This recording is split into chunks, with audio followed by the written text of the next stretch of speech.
And as you guys have seen, our guest is Erik Wong from MBH Architecture. And he is here today to talk to you guys and give you some insight and tips for you students who are looking for internships and jobs in the architecture industry. And I will turn it over to Erik. Yeah, well, thanks everyone for attending. So for those who don't know, MBH is about a 200-person firm. Our headquarter office is over across the bay from you guys over in Alameda. And that office is our biggest office. It has about maybe 180 people on any given day. So we had that office. We opened an office in Denver. There's one in New York that's we're moving offices into a new space right now. And then we also have an office in Mumbai and Bengaluru. So we have those offices. And then as far as project types that we work on, we were known for our retail when we first started. We were strictly 100% retail. And then from then, we started to diversify into restaurants, hospitality, housing projects, laboratory spaces, office buildings. So pretty much whatever it is, you name it, we've done a little bit of, we've done some of those projects.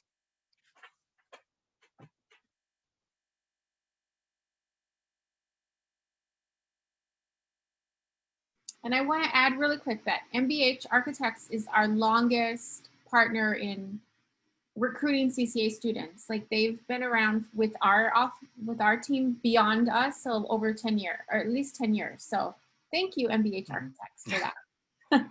Yeah. And sorry, I should have done a little intro on myself. So I've been recruiting for about 5 years now. Originally, I went to school at Cal State East Bay. So I'm local to the Bay Area. I have my degree in marketing and human resources, so that recruiting is kind of a combination of HR and marketing, so it worked out perfectly.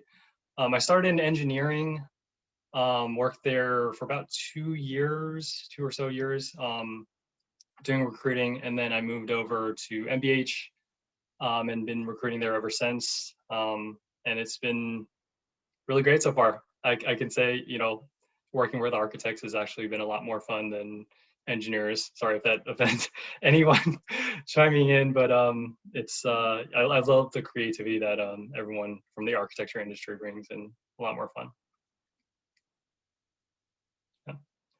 Diana, did you want to? Was this going to be like a back and forth like dialogue? Did you? Yeah.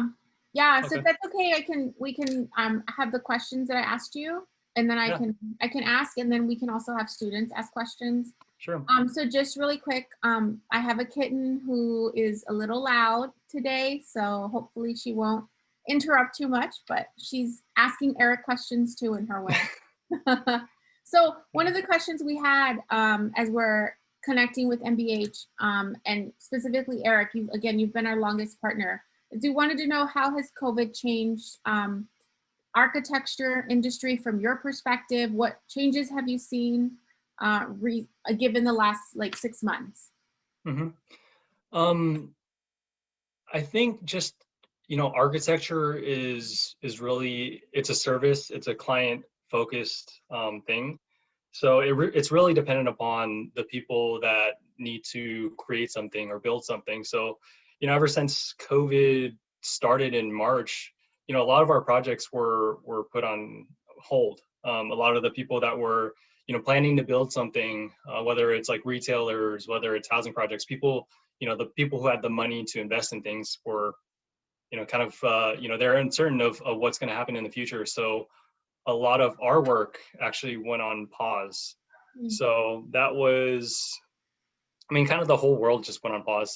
So, it directly affected us and our workloads. So, we have minimized, we did see a round of, downsizing, and, it's unfortunate. So that has impacted us, but, as things progress, as we start moving forward to reopening, we're optimistic. We've been really searching for new projects.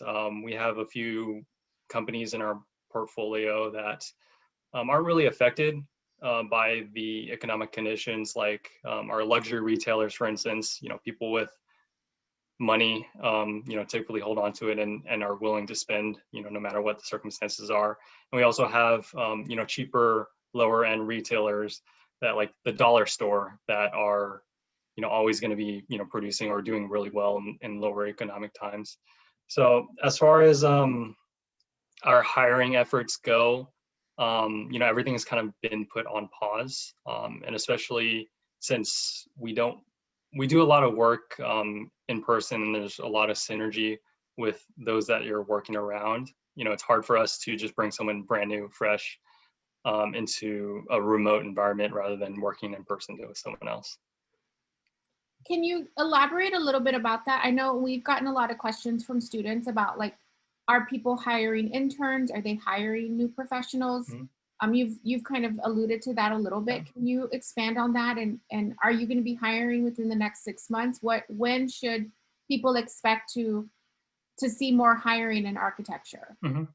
Yeah, I mean, traditionally we would have had internships. We've had interns and externs join MBH from CCA. And typically that would have been the process for our summer program, but unfortunately with COVID, we didn't have that opportunity. I think within the next 6 months, we will begin hiring again. We are pretty optimistic. We're looking forward to the future. We have been, aggressively trying to target new projects. So our business development group is doing a really, really great job at finding us additional work. And then and also the current project that we have should be picking up again soon as the economy keeps going and people start, spending money and getting back to their regular lives. So within the next 6 months, I would expect us to start hiring again. What is your spring? I'm trying to get into the details specifically, like for our Career Expo. So we're having Career Expo in a couple months, right? In a few months. So we'll say 4 months. What does it look like for you? Are you hiring in February, or should students expect more like summertime applications for them to be putting applications in? Yeah, so we've kind of, I mean, before COVID happened, it was really hard to actually find people. Just there was, we struggled to hire people. It was hard to find the talent that we needed. There was more positions available than people to actually fill those positions. So we've, since COVID kicked off, we've actually, nonstop have been collecting resumes. We don't have any positions posted online externally right now, but if you had like a referral or a connection, or even just like sent your resume to our like general email, MBH email, we've been collecting all the resumes and put them in the database. So I think the same case would happen, come around February.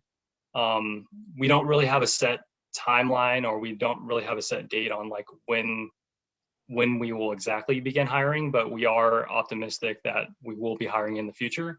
So right now for us, it's just preparing for when we are ready to hire. So we have, names in the bucket, people that we've met already, ready to go, whenever that is. Okay, great. So along the lines of like hiring and looking for new talent, are there any new skills that folks that because of the pandemic you all are looking for? I know that a lot of people are working from home and, really self-supervising, making sure projects are getting done. So are there any new skills that have popped up that you're going to be looking for in new talent or interns? Yeah, definitely. I think, being able to communicate in this type of remote environment, whether that's, before you'd be in the office and you could just like turn to your left and be like, hey, Josh, what's going on? I have a question on this project. How do I fix this? But now it's more of, I have to send a message, I have to send an email, I have to call a person. So there's another level of barrier between, getting your answer or getting help or learning in general. So it's, someone that's, not afraid to ask questions, being persistent. That's something that'll be really helpful in this type of remote environment. And also, just being self-sufficient, being able to, I guess, keep yourself in check. We've seen both sides of the positives and negatives of working in the, work from home environment. There's one there's people that love working at home. It's your home environment. You have, your cat, you have your dog. Some people work best in, their elements. So we have those people that flourish, but we have also had the other side of people that, you're at home, there's distractions. You might have, somebody else in the house with you, distracting you, running around. So just being able to, be on track, be on top of, whatever you have going on, just being self-reliant. I think that's going to be a really strong attribute in whoever we bring in. How would you suggest that architecture students, new professionals, network online, given that they can't do it in person? Are there any new like formats or webinars or online conferences you've heard about? How are you all networking with students? Yeah, I think like the same thing that you guys are hosting, like online or virtual career fairs. Just as before, I would definitely recommend all students go and attend. Go to those career fairs and just meet people, meet whatever company it is, learn a little bit about them. They can learn a little bit about you, and then also just, you can ask them just while you're chatting with them, like, hey, can I follow up on LinkedIn or add you on LinkedIn or whatnot, or even just send the request after and just say, hey, hey, Eric, I saw you at, the CCA event. I'd love to connect with you, learn about future opportunities or whatnot. So it's just, reaching out to employers, making connections, whatever opportunities there are. And also not just connecting with, I guess, employers, just, the people in this room right now are probably great resources to connect with also. Your classmates that you're going through school with right now might land a job at somewhere, and they might be able to get your referral into whatever company it is. So just nonstop, I think that helps you get an edge, or instead of just submitting your resume and not or just hoping for a reply. Are there any recommendations that you would have for what students should include in their resume or cover letter? Like any kind of content that you think they should focus on?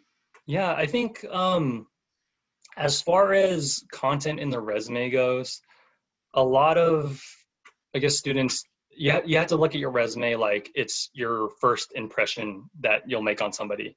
It's something before you even get to like the interview and shake hands with someone. It's, the first glance, the first impression, first thing I'm going to see, whatever, what you're all about.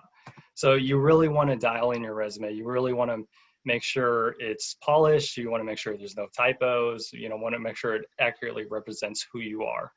And that includes like, whatever school projects you worked on, whatever projects, internships, externships, whatever it is that you have on your resume, look at it from the perspective of someone who's never seen it before, someone that doesn't have any idea of, what project it is.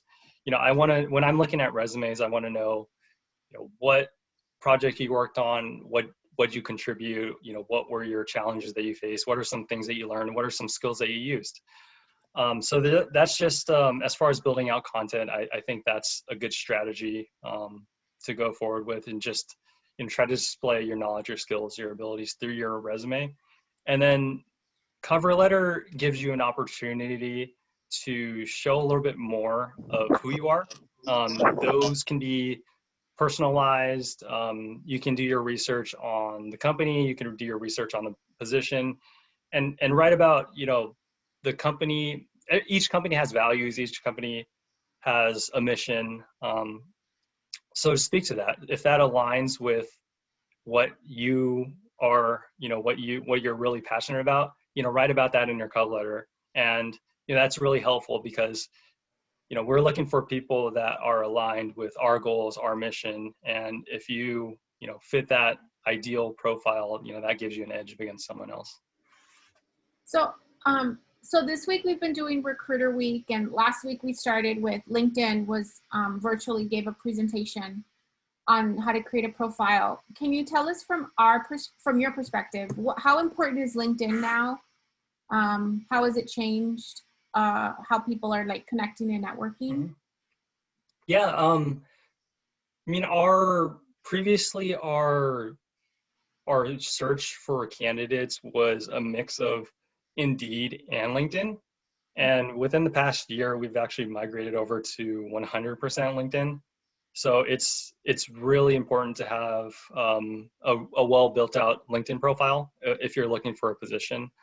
For us, we've been able to capture both people that are looking for jobs and also browse through profiles, review, random people through our searches and see if there are potential fits for our position and reach out to them. So the value of building out a good profile, a lot of people just, write their experience, write the title of their position and just, fill out the dates. But, there's no information about what you actually did in the position. So there's a lot of like bland profiles out there and we can't really understand like what experience you have, and we wouldn't be really inclined to reach out to you in that point. So just adding as much information as you can. Think of your LinkedIn profile as another way of people accessing your information and kind of like a resume in a social media kind of form. All right, we have our first question in the chat. Hi, Erik. Curious about the type of internships that MBH offers. Are there specific departments or focus groups that we can apply to that area that are specific to MBH architecture? Sorry. For the question, is that looking for like what the person would be, like what projects the person would be working on? I'm not sure. Alden, did you want to elaborate on that for a second? Yeah, sorry, I'm like doing work while listening, but I guess are there like specific like intern positions that maybe is like sustainable architecture or maybe just interiors, or like are there different departments that we can apply to, or do you have just one general internship position that you guys offer? So we have our studios are broken down into different industries. So we have like a retail studio, a housing studio, a restaurant studio. And what we do in our interview process is we want to know where you want to go or what your interests are. So if you're really interested in housing projects, that's also another reason why to maybe include that in your cover letter of what you're passionate about, because we want to know where you want to go and where we can place you. So we have positions available across the board. It's just a matter of like, we want you to succeed wherever you're going. So we want to, help you get to where you want to go. So we'll place you where you would like. But we need to know that, it helps upfront if we know, where you would like to go or what your interests are. All right, we have our next question. What are some of the current projects that MBH Architects are working on which were not affected by COVID? I mean, a lot of our ongoing projects or ones that are already kicked off have just continued ongoing. Like we were working on refurbishing the Berkeley Art Museum. We're turning that into kind of like shared lab spaces, the same way like WeWork builds co-working spaces. We're doing like shared lab spaces for startups. We're working on that. We have a few housing projects around the Bay Area that have just been continuing on. Our retail business has seen a little bit of slowdown depending on which retailer it is. Our luxury high-end has been still going, and then the low-end has been still going as well. So those are kind of all the ongoing projects have just continued till they're finished.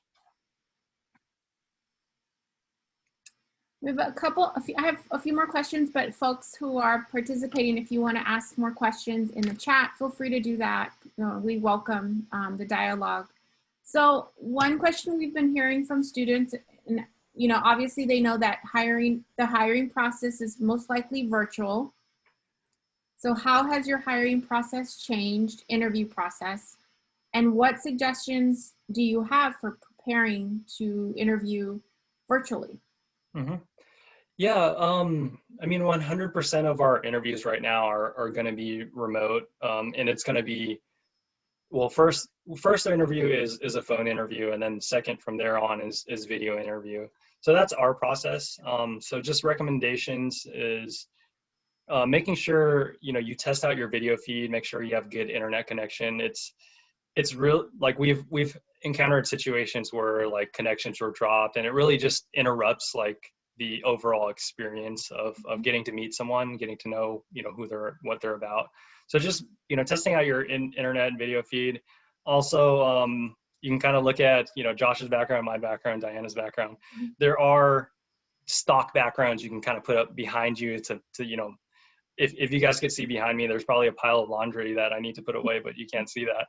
So just, you know, that's another tip. Just, you know, the remote environment kind of peeks into, I guess, people's more of like their personal side. So, you know, a lot of people want to kind of hide or stay away from that. So just having something, you know, less, not, I guess, don't put yourself in a situation where you can give off like a negative impression. That would be another one. And yeah, other people have actually used the remote environment. Since we are doing like video interviews, they actually put together like a little presentation. So you can share your screen, show off like your portfolio, talk about like the work that you've done, show off drawings, whatever it is. Some candidates have been doing that lately. I think that's actually advantageous in the remote environment because it's kind of harder to do in person. But yeah. We have a couple more in the chat that just popped up, if that's okay. Mhm. First one, what kind of projects are you looking to bring into the firm in the coming months? Is there a surge in more multifamily housing or small scale pop-ups for retail storefronts in response to COVID or anything else? Mhm. We're, so we started out, like I mentioned earlier, we started out in retail, and then we branched off into like housing, for instance, and branched off into different industries. So that's actually been able to keep us afloat. You know, when things slow down, like in the retail environment, people aren't going shopping, companies aren't building stores. We're able to maintain ourselves by working on like housing projects, which are continuing to go on. So we've seen an increase in building housing, especially in the Bay Area now that it's becoming more and more dense. Those projects are still ongoing, and we're still targeting those. It's crazy. Every time you go through like San Francisco, every time you go through wherever it is in the Bay Area, there's like a whole new 20-story complex housing apartment. So we've been working on getting more of those projects in the door. Okay, are there specific skills MBH looks for in interns? What kind of software does the firm use? We're primarily Revit based.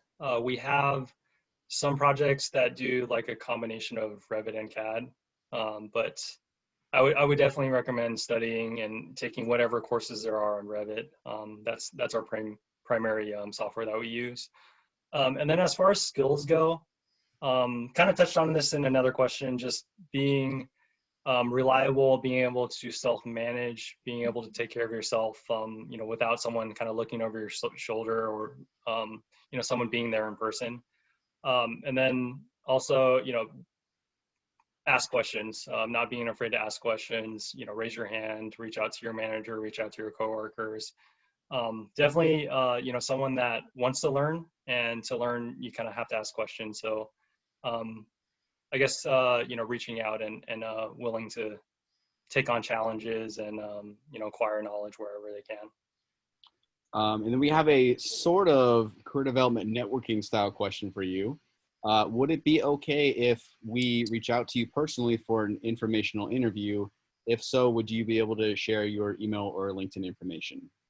Yeah, you can add me on LinkedIn and reach out to me on LinkedIn. It's just LinkedIn and then /Erik-Wong. And then I'll send my LinkedIn information to Diana, and then she can send it out to whoever is interested. Yeah, I have it already. I'll cut and paste it and put it in the chat so people can reach out. So I'm wondering One what. question really quick, if that's okay. So I've noticed this because I've been working at home with my wife, and her company is a lot different than what I do. So our job is more kind of like the 9 to 5 kind of thing, but she works in an agency where it's not so 9 to 5 anymore. Have you noticed if the norm is shifting to where now that it's from home, it's like all hours are on the table, or how have you seen anything like that happen? Yeah, we've, especially with the power outages that just recently happened, we, had people wanted to make up hours like in the evening, just because they couldn't work during the day. So we've actually had that put in place where employees can, we call it like flex time. So you can work, a few hours in the morning, and then if you need to do something, you can go work, complete the rest of the hours during the evening, or vice versa. So we give that flexibility to employees, and yeah, so it's kind of been like that. So I put the link to your LinkedIn account. So if anybody wants to connect with Erik, you can do it that way. And I do have a question about, so once somebody, a student, a new professional, I should say new talent gets hired, an intern gets hired, how would you suggest that they build, if they're going to be maybe working hybrid online or in the office, every other day, how would you recommend that they build rapport with their supervisor and their team members? That's some concerns that I think we've heard from new students, potential candidates, is how do I create a relationship with someone virtually? Yeah, well, I mean, from the employer side, we've actually thought about those type of issues. So, when someone does come on in this, hybrid type environment, we do have more, we've been setting up more frequent touch bases. Like, for instance, my team has 2 daily meetings. So we are constantly in touch. And then we're also, letting each other know that you can reach me on like Teams, you can reach me on through IM. So for students, it's kind of the same thing, just, getting to know your manager, just building a level of I guess, trust, of just being able to like ask any question, send a message, just touch base with them through, daily meetings, check-ins, weekly meetings, whatever it is. Feel free to reach out to your manager and just, keep constant touch with them.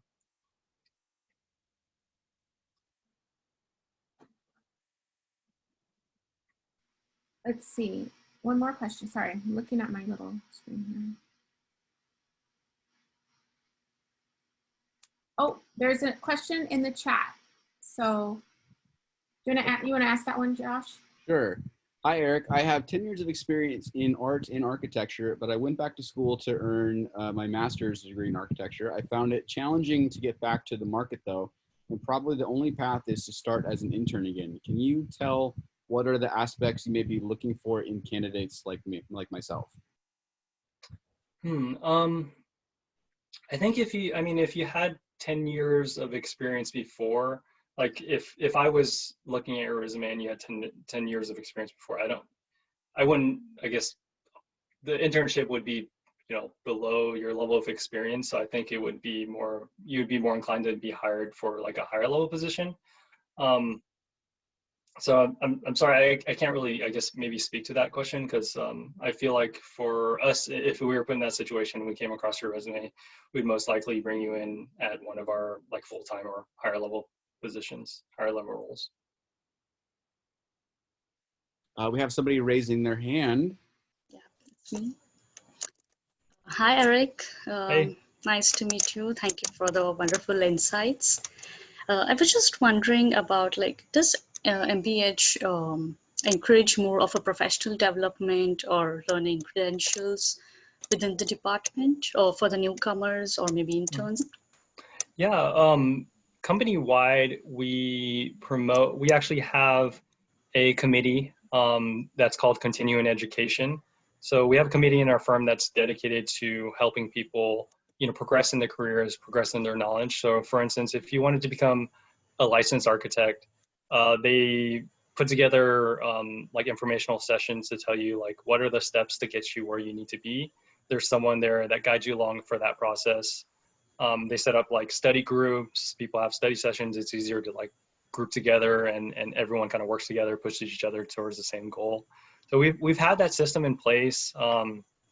We also like financially, MBH pays for the time that you go take the exam. So if you need to take the day off, MBH reimburses you or pays you as if you were working. So there's that part.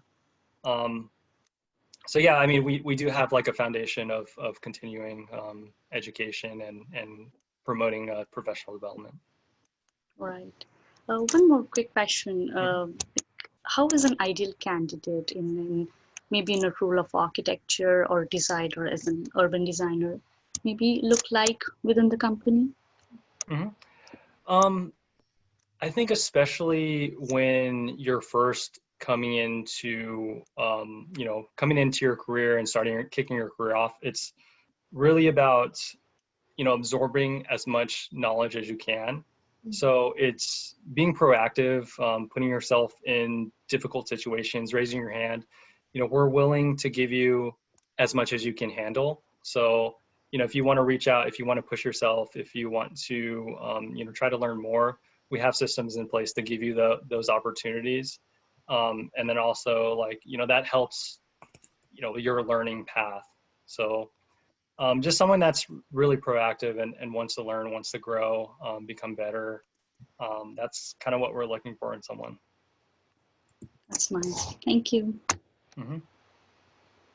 I wanted to ask, so recently, CCA and our student population has been, advocates for diversity, for BIPOC students, Black Lives Matter. So I'm wondering what you've seen in the architecture field, maybe in your own organization, on how that is reshaping, architecture and hiring, but also just philosophies and missions.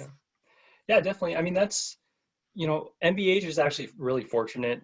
We did some research with especially what's going on in the world right now. We wanted to see how we, if we are aligned, if there's any bias, if there's any issues within, our firm internally. And our split between genders, there's actually more women in the company than men. So that's a positive for us. And then as far as diversity goes, we are actually like pretty close to 50-50 between people of color and white individuals. So we are pretty well off diverse wise. So we don't see any issues on that front. We have created a diversity committee to look into any other initiatives, any other potential issues. So we are trying to be on top of things. It is a newer thing or newer development to us. So, but we are aware of it. So we are starting to progress and have a system in place. Just want to give folks time to ask questions if you have any more questions. We have about a little over 20 minutes left. I have lots of questions and Josh has lots of questions. So we've been trying out like new models for how to connect with employers and recruiters. So I like this question back and forth because it gives us time to ask questions that we've been hearing and also students, an opportunity. So again, please, folks, if you want to chime in. So I will continue with my questions until we can, again, other people can ask at any time. So I'd like to know, in terms of the Bay Area, a lot of students still, new professionals, new talent want to stay in the Bay Area. We have been hearing concerns about, is there going to be work specifically in the Bay Area, or are they going to have to look remotely, possibly stay, but look other places? Obviously, we know you're recruiting for MBH, but if you could also maybe give share some wisdom about like nationally architecture and where it's going, or should students look beyond the Bay Area? Should they maybe plan to stay in the Bay but work, in Chicago or work in Seattle? Mm-hmm. Yeah, I mean, I think the Bay Area is getting ridiculous to live in. So if looking for other opportunities outside of the Bay Area, there are definitely a lot across the nation.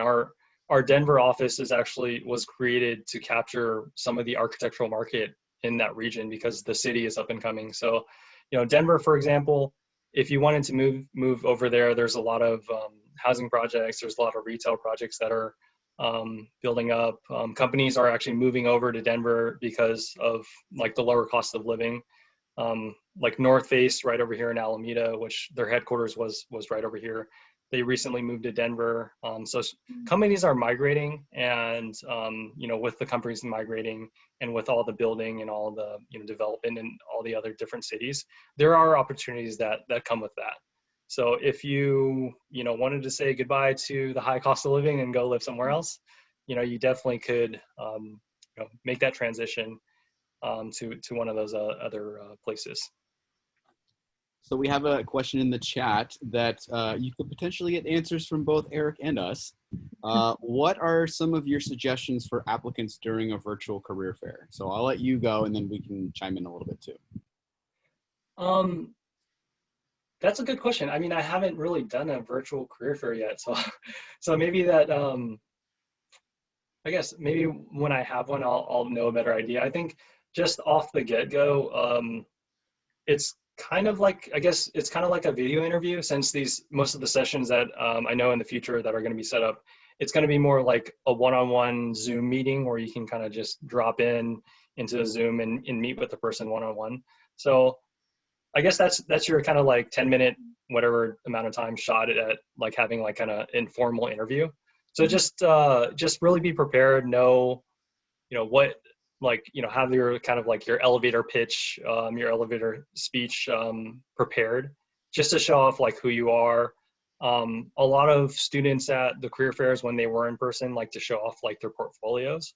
So if you had something digitally, make sure you have that prepared, and then know all the talking points, the order of that, which they come up in your presentation, and then go through that and kind of give your whole spiel, your whole pitch through those meetings. Some tips that and if you want to chime in too, Deanna, I would say, especially with now that we're going virtual, you're going to be signing up, like Erik said, for like a one-on-one with an employer. So do all the research you can to see if there are positions open, or if you're just going to talk about the company, and find out what they're all about. So that way you can have, tailored things for them. So all the work that you should be showing should be connecting the dots to that company or to the job. It might be kind of hard because it's your baby and you feel so attached to it, but be aware of the time. If it's only 10 minutes, you don't want to go like super, super deep into one project. It's better to, tell enough of a few projects so that way they can see that you're more well-rounded. And then, test out your internet stuff that I was talking with the Handshake folks. Test out your video, test out your microphone, test out everything you can beforehand, so that way there's no drops, like Erik was saying, so it's not awkward or anything. And make sure your resume is ready to go, because like Erik said, they're going to see it before they meet you. It's your first impression, so make sure that you have the correct updated version ready to go. Yeah, and my advice is always I know that virtual fairs are job places to talk about jobs or internships, but I'm not sure it's the best place to ask for jobs. I'm not sure recruiters are in a place where they can offer you a job on the spot. So just being really mindful of what their capacity and role is at these virtual fairs or in-person fairs. They are really collecting information and maybe or maybe not following up with, people who are a good fit for their organizations and companies. I think like to build off of that, like we're at that same point where if we do attend these fairs, it's more of just getting to know people, and then like collecting information, and then putting like a checklist, or building a list of like potential interns or new hires that we'd want to reach out to once some position becomes available. Yeah, along the lines of virtual fair, I know you haven't attended one. We're doing our first one in March. And I know you haven't attended, but when you do attend, what would your expectations be of a candidate? And okay, and then I have a follow-up. I'll give you that question first. Yeah, I mean, what we're kind of really looking for is someone with, I guess, software skills. Software skills is a big one for us. We actually have like a Revit exam or Revit like test run if we do end up going forward in the process. So just someone that can display in their work any projects that you've worked on in school or whatever it is that show off like your software skills. I think that would be a huge plus. And then also someone that comes to these sessions like really prepared, you know, run through your presentation, practice with a friend before you hop into these meetings, just so, you know, once you're going through it, it'll just flow through your mind and you have already been there. So it's just easy. And then once you kind of get the ball rolling and it's just flowing easy, any questions that, you know, we have back and forth, you're comfortable, you already, you know, how you have everything out there. It just makes the whole overall experience, that 10 minutes that you have, it makes the most of it if you just, you know, come prepared. And my follow-up question is about Handshake job boards, student job boards. What is your opinion about them? How can students use them? Do you use them? Do you look at them? Like what role does a job board play in your position? Again, we use Handshake, and so we're trying to encourage students to fill out their profile, you know, follow up, all of those good things.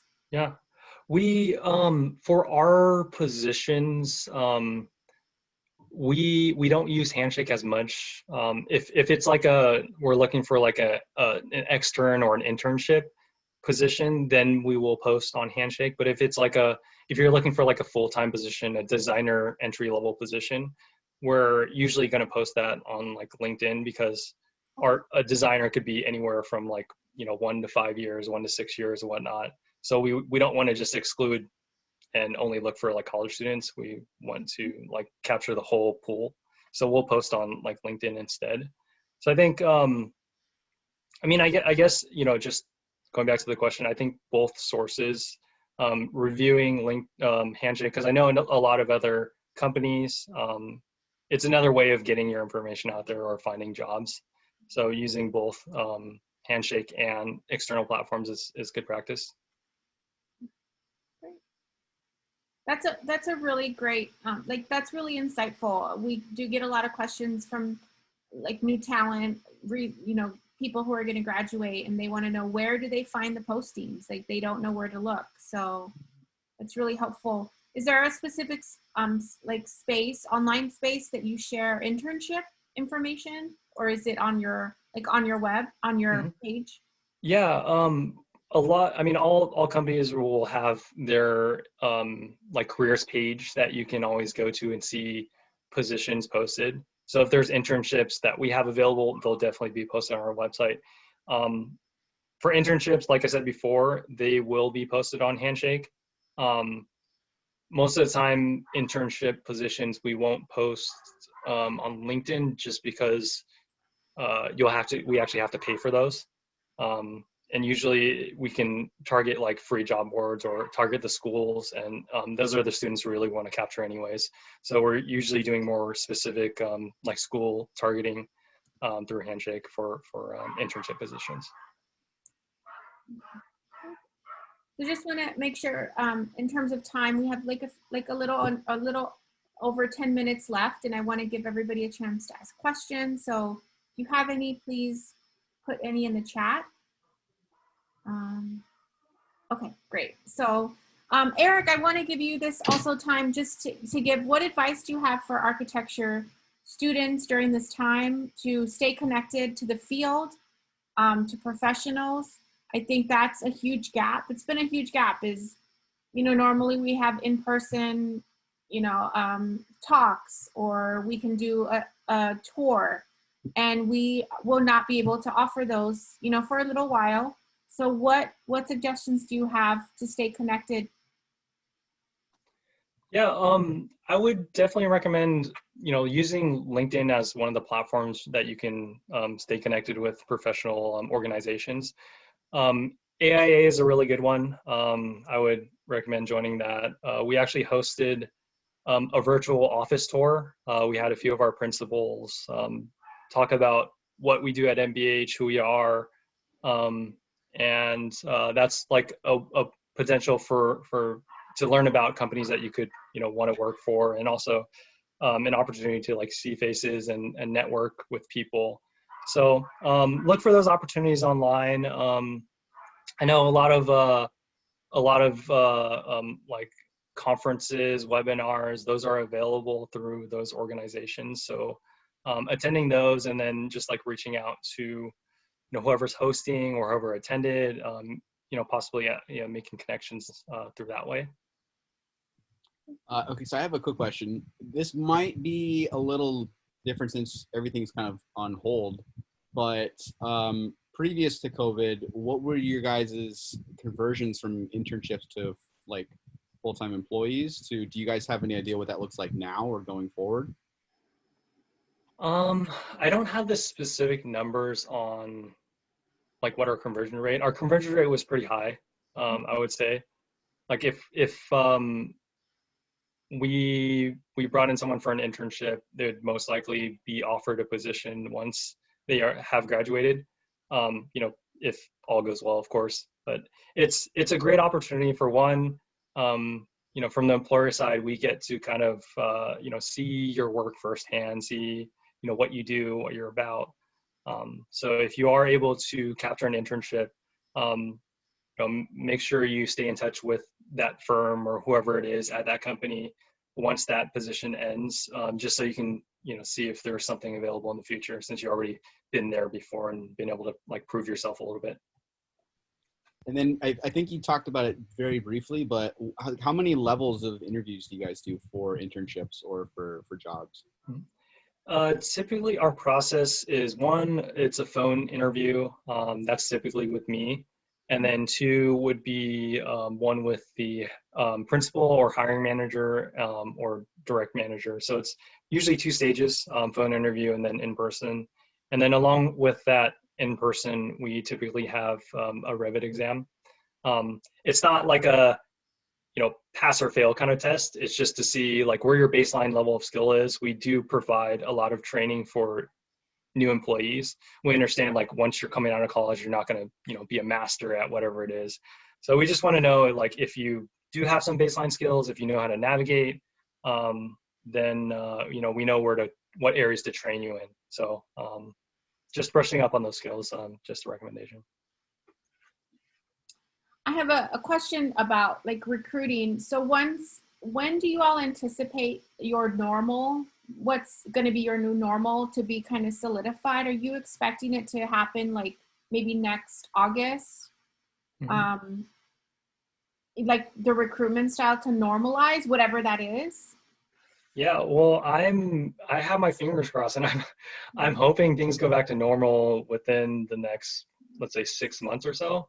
Okay. It really depends on how well the health of everyone is doing. Like if we see more cases, then it's most likely we're not gonna bring more people into the office. So we're kind of playing it by ear right now, really. We're gonna start bringing people back into the office once our office is ready to reopen, and then if that goes well, we can bring in more people, and then hopefully we're back to 100%, and within that 6 months, then we'll do our 100% back to normal recruiting. Yeah, that's good to know, because I think even like CCA, we're trying to figure out, when do we bring students back? But that's informed by the state and nationally. And so I think you're in the same space also that we're in, right? We're trying to figure it out. So along with figuring it out, I'm wondering, is your recruitment model going to change at all? So selfishly, I want to know, like, will CCA be included in your recruitment once you do start going back and outreaching and recruiting and connecting in person? Mm-hmm. Yeah, I mean, CCA has been really, really great for us in finding talent. We've loved, just this past summer, we had externs from CCA join us. I think we had quite a few interns from CCA join our programs, and then there's a lot of actually full-time employees that have been from CCA and also been converted from internship to full-time positions. So, you know, in the future, we definitely will continue to look for people from CCA. We like you guys. Great. Yeah, that's good to know. Yeah, that's Thank the you. question. And we have just a few minutes left. So anybody on, you know, participating, please feel free to ask questions. Erik, is there anything else you want to share with us? Thank you for, you know, taking the time. Yeah. So. Yeah, of course. Thanks for having me. I just want to say, I guess, you know, during these, I guess, uncertain times and during these times where, you know, you're looking for a job, you just really have to be persistent. I remember when I was coming out of college, it was a struggle. It's hard to find, you know, whatever position. It's hard to find your first job. It really is. So just being, you know, completely persistent. Before the economic crisis, it was really a candidate's market. It was, you know, there were more positions available than people that we could find. So all the power was in the hand of the candidate. So, you know, they could be picky and choosy of where they wanted to go. I think now it's more of, you know, new candidates, new grads really have to kind of put themselves out there, look for any opportunity, whatever it is, and really try to, I guess, capture whatever is out there, rather than kind of being so, I guess, being able to just pick whatever they want. So yeah, just you know, carry on, keep persisting, and you'll get there. That's a really good question. Or I think it's a good question, because before COVID, we did have lots of new talent. They had, you know, like 5+ offers, and they were very confident because they knew they were going to secure a position. Can you elaborate on like how that's changed now? Like, are they going to be lucky to get one, or are they going to get, you know, a couple to choose from? Like, how has this really changed their opportunities? Yeah, yeah, like kind of that goes exactly to my tone of, before it was really like you can go out there, put your resume out there, and a bunch of these firms would be willing to send you offers. Now there's definitely less amount of opportunities out there, especially firms like us, and I'm sure other firms around don't have as much positions available. So there's going to be a lot more people applying to the same job that you're applying to. So doing things like, you know, networking, writing more personalization in your cover letter, anything that can help you differentiate yourself from, you know, the millions of other resumes out there, will help you get that one position. So, you know, it's going to take time. Recruiting just in general is a numbers game. It's going to take a lot of sending out resumes before you hear a response. Just don't get discouraged. Just keep pushing forward. Okay, great. That was great. This has been really fantastic. Again, I think Josh and I need to do more like question answer sessions. It's been fun. So again, if you have last minute questions, we're going to start closing out this recruiter week event with Erik Wong. Thank you again from MBH Architects. Again, I just want to thank you for your commitment to CCA and our students and our office. You've been probably the best partner we've had. So we really, you know, if you could share that with folks in your organization, let us know how we can continue to support you and recommend students or create opportunities online to connect with our student population. But again, thank you so much for taking the time. We appreciate it. Yeah, no problem. And same thing goes to you guys. You know, it's been really great to you guys and all the students out there. It's just been, you know, all the career fairs that we've been to, all the, you know, events that we've been able to work with together. It's been really great. And, you know, hopefully looking forward towards the future, we can continue that success. Yeah, I can't wait till we can have another career fair in the Nave and have Lamed and have water and cookies and coffee and closer than 6 Yeah. feet to each other. Yeah, we can be a little closer, and then we can get the free gifts and candy. So yeah. Yeah, I mean, nothing beats having those like in-person interactions. So I'm definitely looking forward, and to whatever day it is when we can start having those again. Yes, yes. Thank you so much again, Erik. And have you have a presentation afterwards, so have fun. Everybody connect to Erik. Connect to him. Yep.